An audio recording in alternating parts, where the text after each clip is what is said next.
made. All right, after 15 months of conflict, Israel and Hamas have reached the truce where the ceasefire and hostage have actually made a deal. White House Press Secretary Karine Jean-Pierre has announced that the agreement will halt the fighting in Gaza and provide the much needed humanitarian aid to reunite the hostages, including Americans, with their families. Jean-Pierre highlighted the President Biden's leadership in pushing the negotiations forward, engaging with the leaders from Israel, Qatar and Egypt. She also emphasized that the US has been instrumental in weakening the Hamas and Iran's influence in the region, which contributed to this agreement. Let's now listen in. 15 months of war, Israel and Hamas have reached a ceasefire and hostage deal. This deal will halt the fighting in Gaza, surge much-needed humanitarian assistance to Palestinian civilians who have been living in dire conditions, and it will reunite the hostages, including Americans, with their families after more than 15 months in captivity, experiencing unimaginable suffering. Over the past few days, President Biden spoke with the leaders of Israel, Qatar, and Egypt to continue to push negotiations forward and reach the resolution we announced today.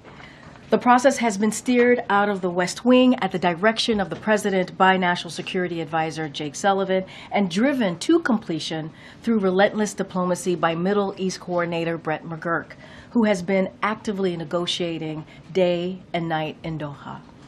I will note that Brett is currently in meetings with foreign leaders, and when he emerges, the National Security Council is going to host a background call to answer more of your questions. Secretary Blinken, Director Burns have traveled regularly to the region in recent months and throughout the past year and been in close touch with the key players in the region to advance negotiations forward. President Biden has also directed his team to work closely with the incoming administration to ensure all spoke with one voice on the need to secure a deal. As the president said, we have reached this point because of the pressure Israel has put on Hamas, while with the backing of the United States. Sinwar was killed. Iran's attacks against Israel failed thanks to the support from the United States.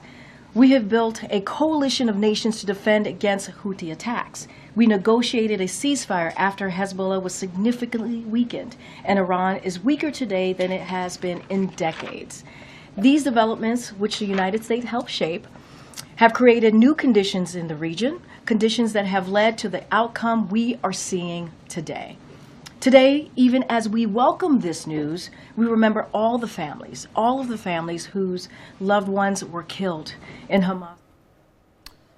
Well, in fact, my colleague Ajay Jandial is there with me on the broadcast. Ajay, as we have just heard the press secretary speaking, Jean-Pierre, giving the credit to the Biden's leadership in achieving the truce, what remains to be also seen that Donald Trump here also, in fact, credited his relations and how he negotiated the conditions of the entire conflict region leading up to this truce. What are you picking up, in fact, as far as the US's stand on taking the credit and taking the spotlight in this entire truce is concerned, Ajay? See, two countries, Israel and Hamas, they were fighting for the last 2 years, and definitely the negotiation, which basically started by different countries, that was failed. But today, when it comes to once again,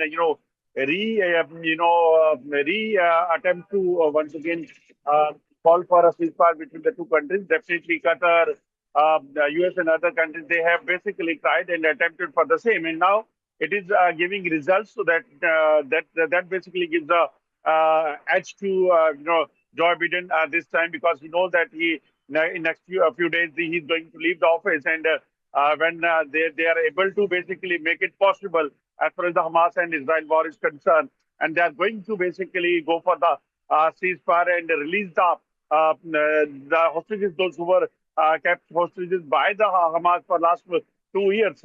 They are going to be released, and the other plan has been, drawn by both the countries, and that's why Joe Biden secretary and Joe Biden also want to take the credit of this major, we can say that initiative which they have started.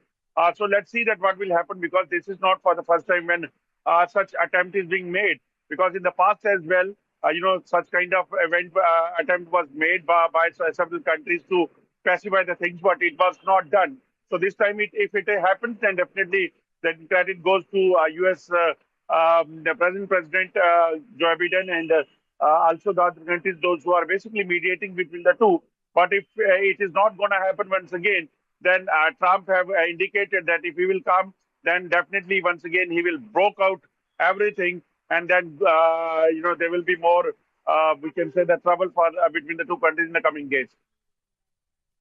Right, Ajay, in fact, very rightly said, as we are also getting the updates straight from the war zone, which has now been